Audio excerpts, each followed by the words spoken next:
L'endettement de la France doit évidemment être limité, mais je retiens d'abord de l'intervention du Premier ministre ce soir un double aveu d'échec. Le Premier ministre ce soir a avoué qu'il avait à la fois cassé les finances publiques depuis maintenant 4 ans qu'il gouverne le pays et qu'il avait cassé la croissance puisqu'il a annoncé que nous allions entrer dans une période de croissance zéro. Deuxièmement, il y a eu ce soir un faux semblant.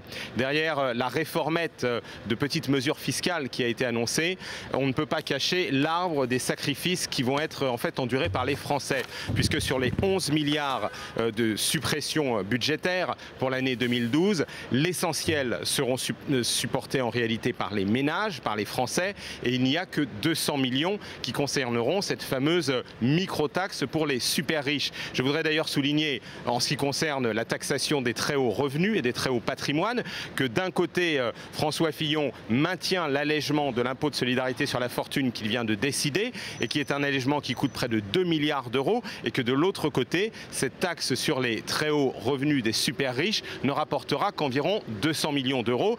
Donc ça signifie qu'en réalité, il ne prend qu'à peine un dixième d'un côté des 2 milliards d'euros d'allègement de l'impôt de solidarité sur la fortune.